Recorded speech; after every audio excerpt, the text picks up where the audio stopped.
Hey everyone, this is Austin Schur here with We Write About Music, and today I am speaking with John Hampson of 9 Days. He has a ton going on right now. We've got many topics to cover, but first I want to say, John, thank you so much for taking the time out of your very busy day today. How are things? Things are good. Yeah, just dealing with tech issues with my phone, but who isn't? Yeah, you know what? It doesn't matter how far into the future we get, we're always going to have tech issues. There's always going to be phone issues. They'll just get worse. That's all. They just get worse because they got you, because they need or you need them. The whole Right. Well, thing. because we can't fix any of this stuff. It's like Yeah. not like you can go outside even in the old days and go, I got to put some new brakes in. You can't even do that anymore. Right. And the Yeah. 16-year-old kid that's working at the counter obviously has no idea what's going on either. So, No, no, we never did. So there you anyway, I could talk about this all day, but you've got a ton going on right now. And this is definitely breaking the mold of the typical interviews that I do. So, people may know you from one of your songs, Absolutely Story of a Girl, that was released, what, like 23 years ago at this point. go. Yeah, Um, 23, man, crazy. Yeah, I can say this was a huge part of my childhood. In my lifetime, I've probably heard the song 20,000 times. So it's cool to be able to talk to you and hear about it. But also, this song is experiencing this massive resurgence at the moment. Um, I could talk all about it, but I want to hear from you. Like, what's going on? It's been included in films and TV. Yeah. It's I don't know, man. It's a weird. It's definitely interesting. It's super thrilling. And for me, it started. Well, it started this particular round of things started 2 years ago when I got the email from my publisher just about this film, wanting to use the song and Sure. wanting to change some of it and rewrite stuff. And I was kind of intrigued. I'm a huge film fan, and it was an A24, that's a film company production. I was a fan of a bunch of their films, so I was really interested right away. And it turned out to be, Everything Everywhere All at Once, which is a fantastic film. And if you've Agreed. seen it, it's chaotic. It's bizarre. It's amazing. It's Yes. emotional. But imagine trying to figure out what it's all about in this little blurb paragraph, right? Oh no, impossible. I Right. saw it. I obviously saw the movie. Phones away, fully focused attention, and I still kind of have no idea what's going on. It It's a crazy. deserves five watch throughs at this point. For sure, it's unique, and that's an accomplishment, right? Right. And it's good. Also, Correct. the point is, so like 2 years ago, I had this thing came up, and over the course of a few months of like back and forth and talking and convincing them to let me do the creative, like write scenes for or write music to fit the scene. So we took Story of a Girl, and ultimately they just gave me a couple of scenes and were like, change the lyrics to literally reflect what's happening, which was a real exercise. It was Yeah. awesome. And then so that takes some time, and you wait, and the film came out last March, and then this past summer, I got a request through management to, hey, somebody wants to do an interpolation of Story of a Girl. Sure. And I was like, okay, I think I know what that is. And it was the artist Jordy, and he Mm, had changed it to Story of a Boy. right. So that was all I knew at first. So my first thought is always, okay, I want to hear it. Yeah. It's if anybody wanted to do anything with one of my songs, you're protective. They're your songs. They're your creation. Of So course. they sent me the demo, and I just thought, this guy's amazing. What a great singer. What a great writer. Sure. I listened to his album, and so that happened in the summer, and that just came out last week. So all this stuff's been percolating for a while, and Yeah. it's like all of a sudden it's bubbling up. It's in a show with Harrison Ford and Jason Segel. I'm not sure how you say his last name, but Sure. he's awesome. Yeah. Yeah. I agree. So there's a lot of there's the song just seems to be permeating through the world at the moment, and it's just what the cool thing is, and I'm babbling on right now, but No, it's okay. This is everything I want to hear. Seriously. okay, good. What's super just I find so cool is it's not just the song is just getting played here or played there. It's these different interpretations, interpolations. Like Right. it's turned up like you know the film uses three completely new, unique versions of the song that Yeah, created for it, and then Jordy creates his own thing. I mean, the sure. jump off point was "Story of a Girl," but it's he wrote the rest of the song, and so that's what I think is just so cool about it is it's clearly found some place to inspire other people, and that's the highest compliment. So it's been really fun. It's so wild. And honestly, I kind of see this happening a lot, not just with your song, but I guess songs that were popular anywhere from 20 to 40 years ago that are getting these interpolations. Some artists are getting sued because of it because they're not going through the correct processes. Um, Right. like, for example, are you familiar with like Rick Astley and Young Sure. Gravy by chance? I might have heard Young Gravy, Yeah, but not my thing per se. I'll just be the first to say that. But sure. like he got super popular because he took his "Never Gonna Give You Up" and kind of sort of used it and did his own thing. And then as of a week or two ago, he's getting properly sued because of it. Right. But it's this weird thing nowadays where it's not that there's a lack of original music, but it's sort of capitalizing on people's past hits and then doing their own thing with it. I would love to kind of get your take on it. There's no right or wrong answers, but it's an interesting like place in the music industry right now. Yeah. I mean, you can go back to George Harrison, right? With Sure, sure. oh my God, what is Here Comes the Sun? Was that the one that he got sued for that he had ripped off? I'm Oh my almost God, positive. yeah, look it up, George Harrison. Sure, sure. But we're going back a long ways, 50 Right. years, right? But I'm saying it's But been happening for a long time, but it yeah, happens. it happens a lot. Maybe it happens more now for a variety of reasons, but I have like this weird sort of split down the middle thing on it. I mean, I do really feel that, and this will sound really like pompous, but if we'll just call music art, let's just say it's art. It's a It creation, is. and there's something about creating any art that you're pulling from something somewhere always, and so there's something about the idea that somebody would use something that I created, let's say, and do their own thing with it that from an artist point of view, I just think is kind of cool and kind of awesome. Um, but then of course we live in a litigious society where it's commercial, Exactly. it's Sure. capitalism, and look, it is. We throw the term branding has been used a lot, right? Everything's branded. What's your brand? How are you branding this? So people become very fiercely protective over what they have because it's intellectual property and so it gets funky, and I think that just to kind of go back to my own experience like with Yeah. Jordy, I didn't know him at first. Clearly, I just get this sort of email, and that's what you're immediately wary of is somebody just kind of looking to kind of like grab something with no Yeah. sincerity, no integrity, no creativity, and that just feels wrong. That doesn't feel good, and that's why with Jordy was so happy to do it. And then after meeting him and talking about it, and that's a whole other story. Man, Sure. I was moved by his whole sort of impulse and his inspiration to even do it. I was this is amazing.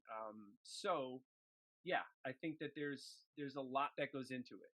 I don't know the Young Gravy Rick Astley story, but I mean, if it was just a cash grab, then yeah, I get it. I mean, comparing it to very similar cases of the past, it's not that different.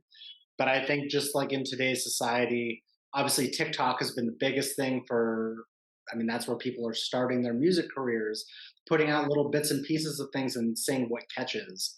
And, but there's also no like correct way to go about it in a way. You just kind of put music out there and you can pull and remix. And because it's not going on a streaming platform, you don't have to clear it with anyone. So it's this weird gray area of should I, shouldn't I? And I don't know if that's where it's stemmed from, but it sounds like in Jordy's case, he obviously went the correct route and Yeah. Oh yeah. did it. And I will say, I listened to it and I really liked it. It Yeah. pulls obviously like catchy parts from the song, but also puts its own flavor and like modernizes it. It's an Oh yeah. Totally. interesting thing. So I have a question for you because this is I never asked this, but do you know on like for instance with TikTok, I've noticed that they'll speed up the songs, and is Yes. that to avoid like does it that change the algorithm or something, and they So don't know how you can So tell yeah, me. so I, I fully that's a good question. So I want to say no because like when you make a TikTok, you can click add a sound and you Oh, can I see. type in any song ever and it'll pop up. You can change the volume so it's either in the forefront or the background. So I just completely revealed how TikTok illiterate I am by asking that And that's question. okay. Listen, I it's not something that I wanted to do, but because like I run the ship here, I had to get on it, and you learn pretty quick. But you also have to go with what's popular. As for the Sure. sped up stuff, I have no idea why that's a thing, why it exists. It sounds terrible. Yeah, I just figured There's that. no rhyme or reason. I wish I had an answer. I don't All get right. it. Well, there we go. It's all good. Well, I do want to thank you so much for giving the background on that. That was definitely going to be the bulk of this. Otherwise, like obviously you've got the song and there's so much going on surrounding it. Are you still involved like in music? Do you ever like what's going on in that realm?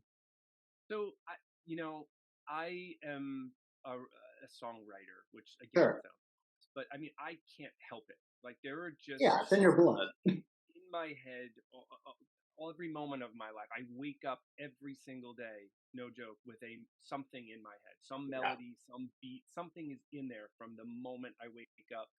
So it really just is, how much time and energy I have to chase it. But I'm always writing. I'm always writing songs. I'm always demoing songs.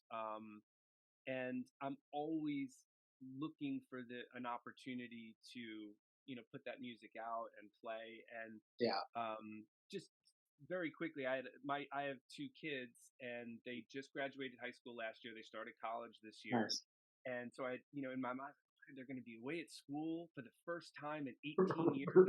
I'm going to be like really free, and I had all these plans to accomplish so much, Yeah. and I ended up having back surgery in the Oh, fall. jeez. Yeah. So point is, I'm getting a later start, but I started in December, just really putting all my music together and you know working on demos, recording, and I just started playing some more shows. So I'm gonna do music until literally nobody cares anymore. Now I got like Yeah. a few people that care now, so I'll keep doing. Obviously. Would this fall under a solo project or still under the 9 Days project? No, it's definitely solo. I hate Okay. that.